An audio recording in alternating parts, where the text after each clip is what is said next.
Muy buenos días, Panamá. Hoy es jueves 10 de septiembre y empezamos, con lo que está pasando en nuestra guerra contra el coronavirus en Panamá.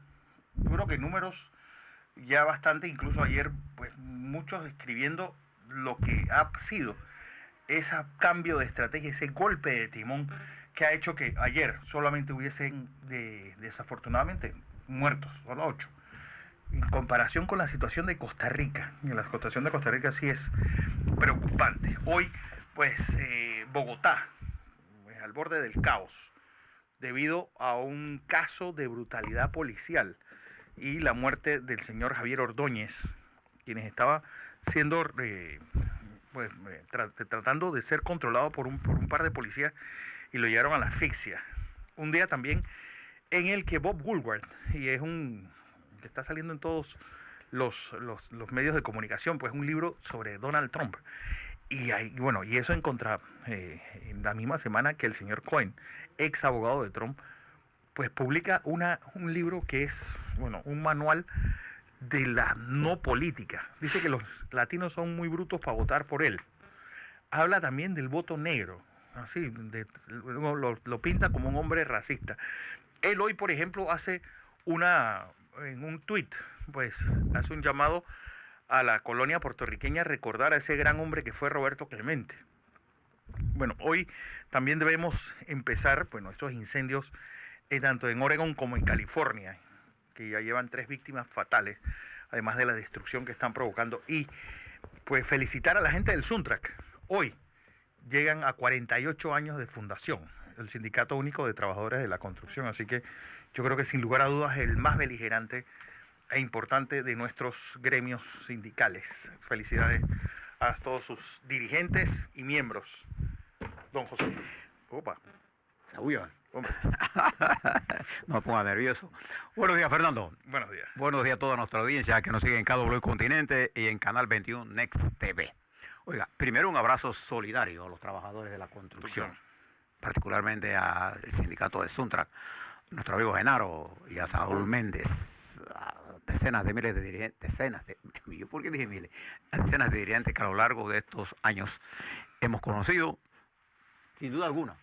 Suntrack es el sindicato, le voy a hacer un símil, que es como la expresión de esa lucha tradicional de nuestros trabajadores que tuvo su culminación, digamos, su cenit en un periodo representado en las bananeras, tanto de Bocas como de Puerto Armuelles, en donde donde fueron asesinados trabajadores, o de esa tradición campesina en el sur de Soná y en el norte de Veraguas, allá por Cañazas. Tan magistralmente narrado toda esa lucha por ese gran periodista que fue Joaquín Beleño, tanto en San Cristóbal como en... Y también por el poeta Carlos Francisco Chamarín. Por allá, por Cañazas, no fue asesinado, sino fue acorralado en las montañas Juan Nepomucemo, uno de los indígenas que luchó más por la tierra para los indígenas. Bueno, un abrazo fraternal. Pero quiero comenzar con algunas cosas que están pasando en el mundo. Mientras usted se toma su tacita de café, lo entretengo con algunas cosas de noticias así, que son noticias importantes, pero que tienen un sesgo, Fernando, de ironía. A ver, el patriarca Filapet, el máximo dirigente de la Iglesia Ortodoxa de Ucrania, dijo que el coronavirus era una maldición de Dios. Bueno, hoy el patriarca tiene COVID-19. ¿Qué le parece? Le cayó la maldición de Dios al patriarca, duro. El patriarca... Pero además, siguiendo esto que usted está hablando de Colombia, el ministro del Interior del Perú, ¿se acuerdan de aquella discoteca que se prendió y murieron 13 personas? Fue un asalto de la policía a ese fiesta clandestina era. Presentó su renuncia ayer. Y por ahí hay un economista poco conocido, poco conocido por alguna gente, pero economista y además corredor de bolsa, que su negocio es ese. Peter Schiff, ¿sabe lo que dijo él ayer? que nos encontramos frente a la burbuja económica y financiera más grande de la historia de la humanidad y que el COVID es el alfiler que la va a hacer explotar, y él calcula que esta burbuja estallará en octubre. Bueno, él dijo también que el pronóstico era más... Yo no estoy diciendo que va a ser, era eso más, dijo él. Era más... Es algo que es más fácil. El pronósticos económicos hay que preguntarle más a los epidemiólogos que a los economistas. Bueno, él dijo que el COVID era la punta de la hoja. Y esto ha subido y son las tecnológicas. Hay como una especie de levadura, que son las empresas tecnológicas, Facebook, que está haciendo, que no produce nada, ningún bien material, y la farmacéutica, que sí son especialistas en hacer dinero. Pero también son unas grandes demandantes de dinero para investigaciones. Es decir, Sí, claro. Y le paso por ahí el dato, que de acuerdo a la última información que tengo del Departamento de Salud de los Estados Unidos, un dato interesante y positivo, el consumo de tabaco, sobre todo el vapeo, en los jóvenes ha caído dramáticamente. Y se ha, por otro lado, intensificado el lobby de las empresas tabacaleras. Bueno, que llegó a su culmen ayer con el vicegobernador de Florida. Para presionar no solamente a los Estados Unidos, sino los mercados acá, para decir que el vapeo es el máximo. El vapeo es una forma de morirse. Bueno, estas son noticias que están pasando. Quiero hablarles sobre dos temas centrales en el plano internacional. Tiene que ver con nosotros también. Dele seguimiento a lo que está pasando en los Estados Unidos. Fíjense que hoy es 10 de septiembre, estamos a un día de ese fatídico 2001, cuando el 11 de septiembre el terrorismo internacional se ensañó con los Estados Unidos, y particularmente con la ciudad de Nueva York y Washington. ¿Te recuerdas aquel día? Terrible. Bueno, estamos a un día de eso. Pero ayer en los Estados Unidos, y ayer también en Inglaterra, allá hecho directamente por el primer ministro Boris Johnson, ahora se lo explico. Pero acá en los Estados Unidos se publica, o sea, no se publica, no, se hace de conocimiento que Bob Woodward, aquel periodista que hizo todo lo que pasó en Watergate junto con Bernstein, conversaba muy temprano con Fernando acerca de las características de estos dos hombres. A los dos tengo el privilegio de haberlo conocido, y sobre todo Woodward, con el que me tocó trabajar cuando estábamos en la guerra contra Noriega en los Estados Unidos, y al cual tuve como 5 o 6 entrevistas, y nos dio como 4 o 5 primeras páginas de Washington Post. Wow, y eso nos hace conocerlo. Él es un hombre muy serio y trabajado. Bueno, ayer hace de conocimiento que viene un nuevo libro que ya va a salir la próxima semana, que se llama Rage. Sería así como Ira. Que es el libro que su antecedente es el libro que él publicó, se llama Fears, Miedo. En ese libro anterior, Fears, Miedo, Trump reclamó a Woodward que él jamás lo entrevistó. Bueno, en este libro, Woodward le hizo entre 17 a 21 entrevistas, todas grabadas con autorización del presidente Trump. Y ayer salen las grabaciones con la voz del presidente y las preguntas del periodista en las cadenas de televisión de los Estados Unidos. Y le cuento nada más algunas de las cosas que el presidente Trump dijo. Tan temprano como en febrero. Las entrevistas van desde diciembre al 22 de mayo de este año. Diciembre del año pasado y mayo, junio de este año. Tan temprano como en febrero, principios, Trump le dice en voz, en declaraciones, a Bob Woodward: el tema del COVID, del virus, es muy duro. Se propaga rápidamente, se propaga por el aire y es más mortal que la influenza. 7 de febrero 2020. Sí, que sabía que se estaba enfrentando. Él tenía información de inteligencia de la naturaleza del virus, y era después de la reunión con Xi Jinping. La verdad. ¿Recuerda eso? Bueno, el presidente de los Estados Unidos le mintió al pueblo norteamericano porque no le dijo la verdad. Lo que dijo fue que este virus no era así, que este virus no era mortal, que ese virus se iba a ir por ahí, que cuando venía el calor se iba, se moría. Y él dice ahora que él lo hizo porque él quería no crear pánico.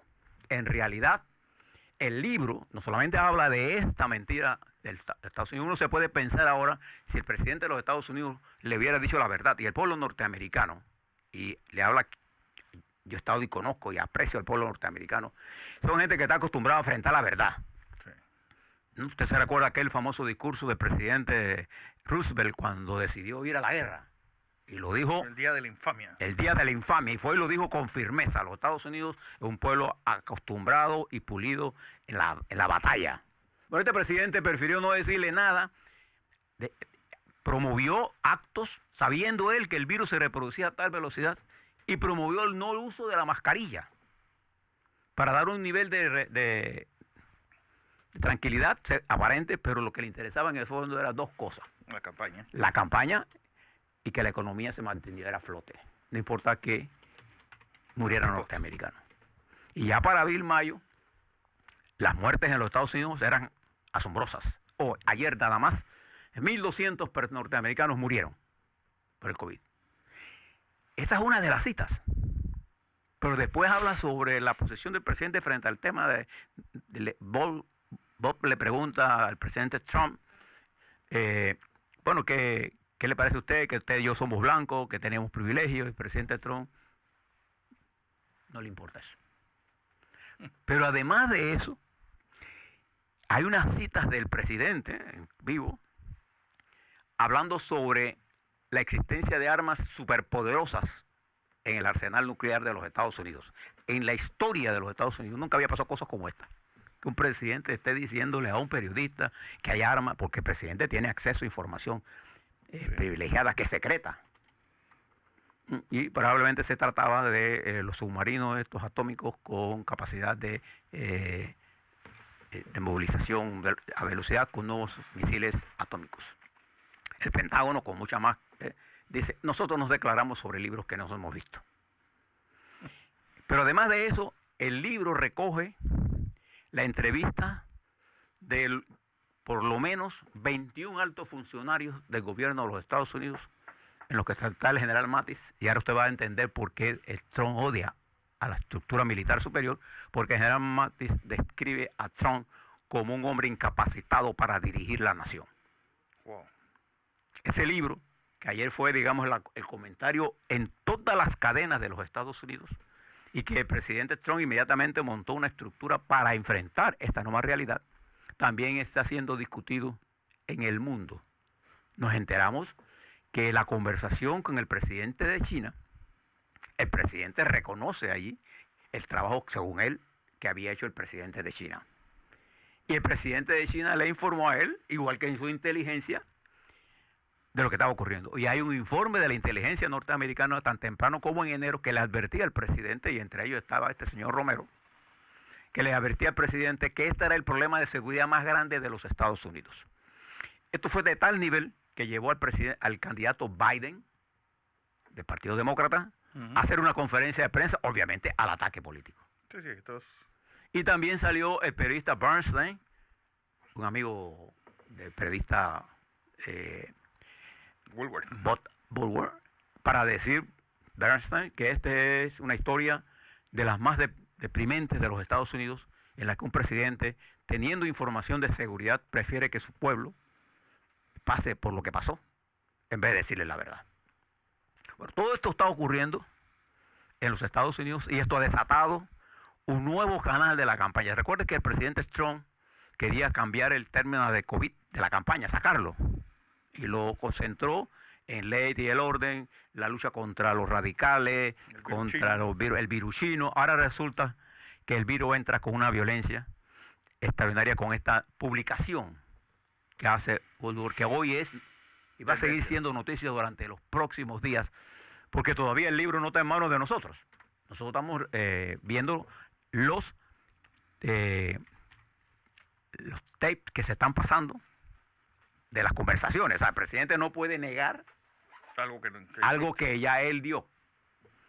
Y ahí hay todo un perfil de cosas que usted quiere, puede pedirlo en Amazon, donde quiera, pídelo.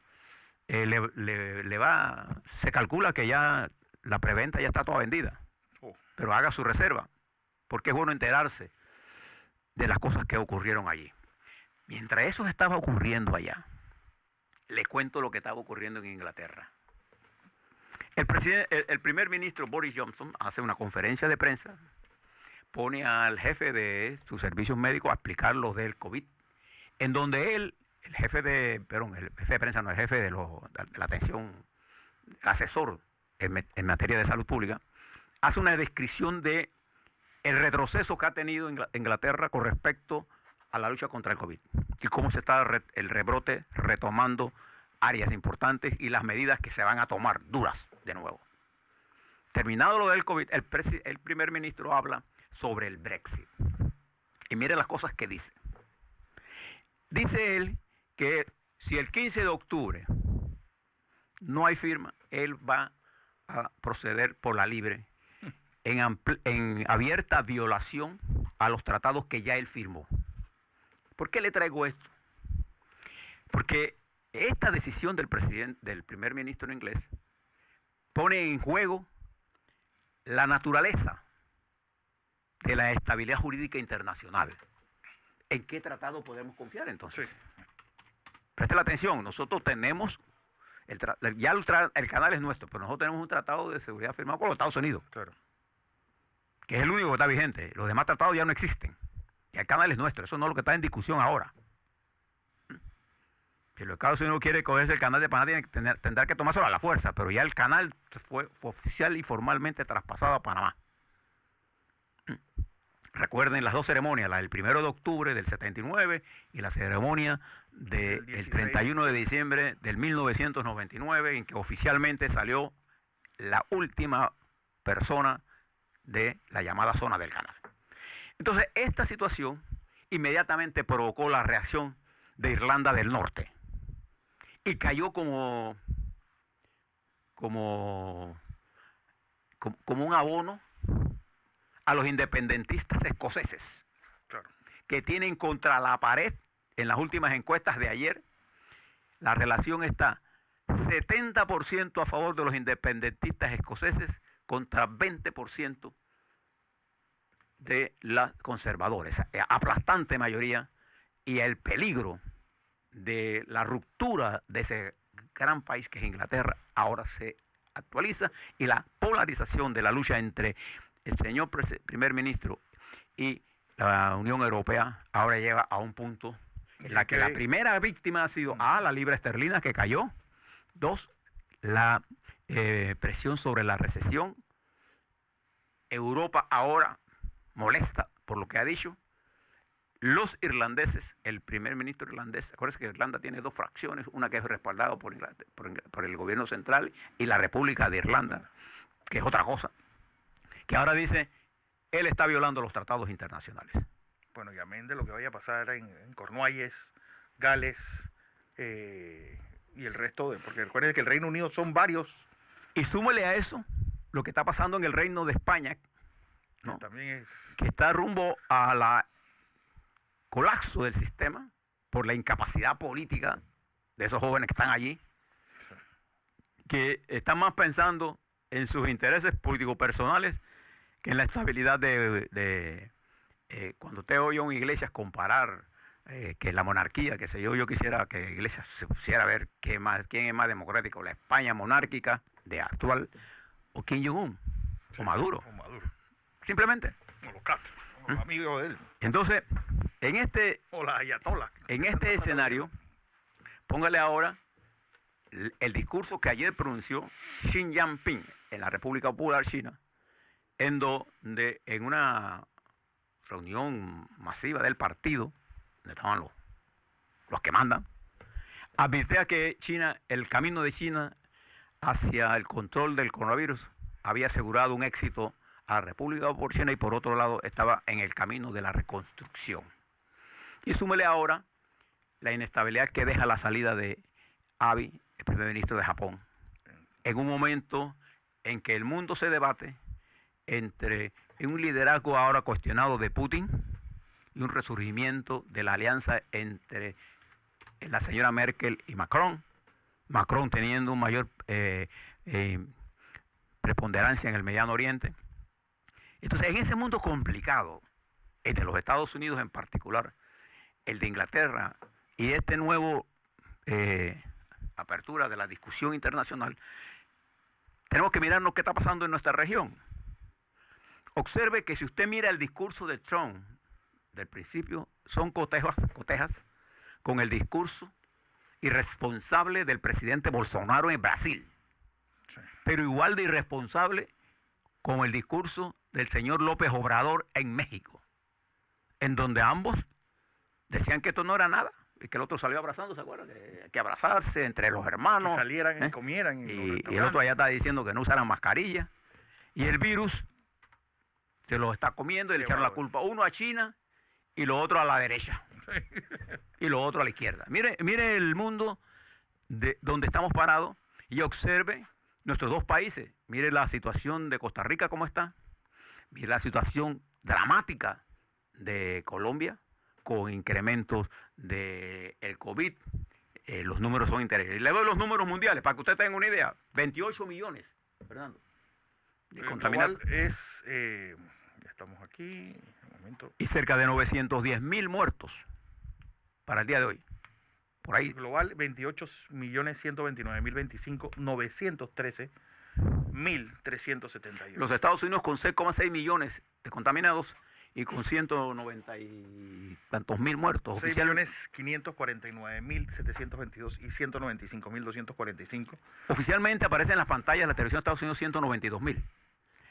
Usted se pone a pensar ahora, si el presidente Trump le hubiera dicho la verdad a los Estados Unidos en febrero de este virus, ¿cuántas muertes se hubieran ahorrado? Y si no hubiera tenido esta pugna con el doctor Fauci. Y todas estas discusiones que lo que hicieron fue llevar esto donde está. Ayer, en los Estados Unidos, hubo 1.200 muertos. 1.202. Brasil, 4.197.889, 128.539 fallecidos. México, pues también una situación alarmante. Pues se mantiene con 725.667 casos, pero 73.414 fallecidos, 10.12 su tasa de letalidad. Y la India, que es este nuevo eje, 4.470.166 casos, 75.119 fallecidos. Ayer nuevamente 95.529 casos nuevos, 1.168 fallecidos. Y yo creo que nosotros debemos pelarle el ojo y estar pendientes de lo que está pasando en Costa Rica. Recuerden que Costa Rica empezó la semana con con 4.000 casos menos activos que Panamá. Bueno, Costa Rica hoy tiene 31.137 casos activos y Panamá, pues casos activos 25.505. A la vuelta le quiero contar sobre cómo estamos nosotros en el COVID. Le tengo unas láminas especialmente para decirle a usted en los avances que hemos logrado. Estamos ya en plena fase 3 de la recuperación, pero hoy el Panamá América de hoy trae una noticia que a mí me parece que el gobierno debiera prestarle mucha atención, que dice, reclaman pagos las empresas constructoras. Y les explico por qué. Para reactivar la economía, ya las empresas que trabajan con las grandes empresas, sí, los suplidores, sí, están intentando intervenir las cuentas de las grandes empresas. Y cuando eso ocurra, será tarde. Eso pasa con las grandes empresas. A no pagarles, ya no le pagan a los...